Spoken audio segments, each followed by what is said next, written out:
guys, okay, so today I'm doing a video on my breast reduction journey. If you hear Wally in the background, he is chewing my sock, so no mind to him. Also, if this sounds shit, I'm so sorry. I'm in my house and I can't do anything about it. So here's some questions that I got off Instagram, and I put them into like pre-surgery, during surgery, and recovery. So there's heaps of questions, so I'm gonna get into them. Heaps of people asking why I actually did it, like why go in for a breast reduction.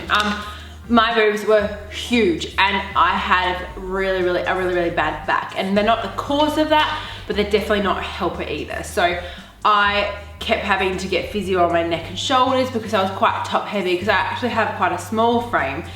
So boobs on my frame just didn't suit or work. And they've always been like that, and I've just dealt with it forever. Look at Wally, can you see him? Hey, go down, back down, I'll give you some cheese later. So yeah, basically that is the reason why I did it, because I was just getting so much pain. And also for another like side reason is I only ever wear t-shirt and jeans because I'm so uncomfortable with how big they look. No, you're not gonna bite the plant. I don't wear dresses, I don't wear anything that can show any sort of cleavage because I just really don't feel comfortable in it. So yeah, that's really why I did it. It was actually deemed medically necessary because I have had such bad back pain and physio and all that for years. So yeah, I decided to do it because of those reasons. Size before and size now. So I'll show you a pic. I don't know which side it will be, maybe this side, hopefully. I was a double G in one boob and a H in the other. So huge, and the size I am now, I haven't actually checked yet because I'm still in like the recovery period, so there's still like tapes and stuff on there. I think that I'm a 10D, which is amazing. I think I've been a D since I was like 15 years old. So I guess how I did it is a huge question, because people are like, you know, going into it, they're like, do I need a referral? Do I need, like, how do I pick a surgeon? All that kind of stuff. I honestly feel like I really lucked out in this situation, so I don't have that much, like, what's it called?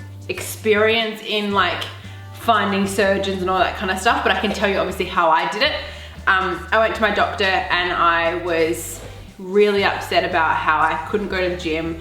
I was really struggling exercising and moving and walking, because even walking like around the block, it would kill me because I'd have to wear 2 sports bras to be able to hold me in, and then my back and my neck would just kill. So I was super upset with her, and I just went there and I was like, I'm really upset. What do you think about a breast reduction? And she was like, in the 35 years that she's been a doctor, the people she's referred to, not one of them has come back and regretted their decision. So she was like, it is such a good decision for you if you're ready to make that decision, because it is a major surgery and there's always like, you know, risk and ramifications and all that kind of stuff with any surgery. So she was like, so happy that you made the decision for yourself. So she gave me 2 referrals to people she had worked with. So one was Dr. Beverly Foch, and the second was Dr. James Colios. I went with Dr. James because I couldn't get into Bev. So, and there was like, Bev's an amazing, I think she was actually one of my sister's old clients, which is great. So she was in it, she's absolutely incredible as well. But I went with Dr. James. I got in with him really quickly. I met with him.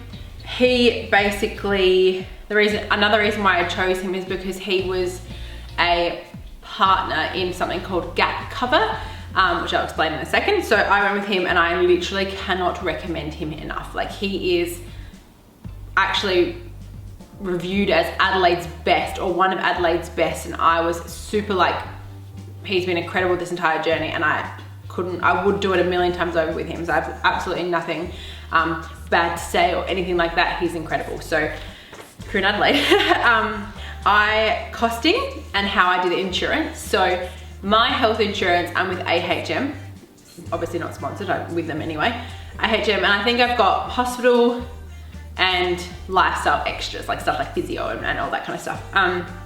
My actual cover covers medically necessary breast reduction. So lucky for me, I actually was deemed medically necessary. So I was deemed medically necessary by my physio and by my doctor, because they both had seen me, like, you know, mentally and physically in pain having to have it done. So that's how I did it. So my health insurance covered my hospital stay, and then Dr. Kolios and the anaesthetist that he works with, they are involved in something called gap cover. So I don't 100% know what that actually means in like the technical term with their insurances, but gap cover means we as a client pay an excess to them, and I think they get the rest of the funds or the money through either your health insurance or Medicare, which is in Australia. By the way, side note, I'm talking Australian health insurance and Australian like medical cover, because I don't know anywhere else in the world. So obviously you'll need to check that. So that's the insurance I'm on. So I paid my insurance because I hadn't gone to hospital before. I had a $500 excess. So I paid $500 for the excess for the hospital. Dr. James Kolios had a $500 gap cover excess, so I paid $500 to him. And then the anaesthetist that he works with, which was with Pulse anaesthetist, I think. Yeah, Pulse. I think they're in Adelaide as well. He charged $500 as well. So all up, I paid $1,500 for the absolutely everything. Yeah, that's it. That's all I paid. So $1,500, but obviously some people have gotten quoted like 7, 10, 12 grand because of the surgeon and because they might not be willing to do gap cover. So you have to check that as well. So people ask, okay, so now we're gonna go during procedure and then also like hospital stay and all the risks and all that kind of stuff that you guys ask. I'm gonna show you some photos. So if you don't like gory stuff, don't look. It's not really that gory, but still don't look. Scarring, everyone's asking about scarring. Inevitably with any surgery, you have scarring. So at the moment, I have scars coming under here and a scar up to my nipple and then around my nipple as well. So it's like a little anchor. They are so paper thin that you're barely gonna even see them. They'll end up turning white. So just like a stretch mark sort of thing, they end up turning white. You barely see it. And for me, scarring was such a thing that I wasn't even worried about. I was more worried about being put under than scarring, because no one sees it. And I'm like, you know, I'm the only one who's gonna see it. And plus they're underneath your boobs. So you're gonna have to be like, excuse me, to be able to see it. And also your partner maybe, but also he doesn't really care as well. Like he'd rather me be happy and healthy than a scar on a boob. Like, yeah. So for me, that wasn't a big deal. Hello, Ollie. Hello, pumpkin. Hospital stay, I stayed for 2 days. So 2 nights. I got the surgery that morning, stayed in overnight and then overnight again. And then I was released the next day. It was absolutely fine. My parents, look at this photo. My parents were giving me, my mom came and with my dad with a soup of abalone or Greek soup, and then the next day they came with yemista, which is like stuffed Greek vegetables, and I was like, oh my god. And the nurses were like, do you want food? And I was like, no, because I've got some Greek table of shit over here, thank you very much, I'm sorry. Like, it was so embarrassing. But yeah, a risk that people are asking me, can you breastfeed and will it affect breastfeeding? It can literally go either way. Like, my surgeon said it may or it may not. Don't expect to, but also if it happens, it happens. And for me, that was a choice that I spoke to Mitch, and I was like, you know, what are we gonna do if I can't do that? And Mitch was like, I prefer you to be happy and in a mentally like good place. We're not gonna have kids for 5 years, so I don't want you to suffer and be in pain and struggle for the next 5 years purely because you want to breastfeed a child that you may not even be able to breastfeed anyway, because some people can't. So for me, it wasn't like a no-brainer. It was definitely something to consider, but I thought, like, again, I think that how confident and how happy and how genuinely content I feel at the moment will make me a better mom anyway. So I don't know, it's a 50-50 chance. It's honestly a 50-50 chance. Like Dr. Kolios was telling me that he has loads of clients that have called him, you know, in the delivery room after delivery, being like, oh my goodness, my milk's come in and it's fine. So you will never know, but I'm not expecting it, but I'm not expecting it either. The drains, oh, someone was like, how's like the drainage? Oh, I'll show you a photo. Don't look if you're disgusted. That is, so basically they stick 2 drains in you. Some people have the drains in for like weeks. I had the drains in for 2 days. Ugh. But they're basically popped in, a little stitch, they're like stitched in, and they just drain excess blood and fluid and stuff. It's just revolting. So every time you want to go to the toilet, you got to like pick them up, make sure they don't fall out, walk to the, oh, bleh. It was the worst. And as soon as I got them taken out, I was like, this is like the most relief I've ever had. It was so good. It was like the best thing ever, but the most disgusting thing ever. That was probably the worst part of the entire surgery. I'm not in, the next point was like physical pain after surgery. Literally 0. Like in hospital, you feel groggy and gross because you're on, I think they give you like endone, they give you Panadols. Endone's are really quite a strong, I think it's like oxycodone or whatever. It's a really strong painkiller. So you feel like you're so tired, you feel like, well, and it makes you feel bloated and disgusting. After the second day in hospital, during the night, I took 1 endone instead of taking 2. And then the next day, I took 2 Panadols, and that was the last time I took pain medication at all. I took Panadine Forte like 2 days ago because I had ripped a stitch, and that was like, I'll tell you that later, it's disgusting. But other than that, I've literally had no physical pain, which has made it so hard for me because I'm like such an active person. I really want to like go and cook and whatever, and I'm not actually in physical pain. So it's really hard, but obviously I think that for me, I healed quicker than I thought I would. And I don't know if that's normal, but there's like, you think the pain's gonna be way worse than this. It's basically discomfort. Oh my God, they're fighting, stop fighting. Wally! Stop fighting with your brother. It's basically discomfort, not pain, if you get me. Like, of course, like, you know, lifting your, like in the shower, lifting your hands above your head, it doesn't hurt, it just pulls, if that makes any sense. So yeah, I personally would do it again and again and again, and I'm not scared of pain at all. And I don't really have a high pain tolerance, but that, honestly, it's much better than my back hurting. Like, seriously, it's the best. How much help did I need during recovery?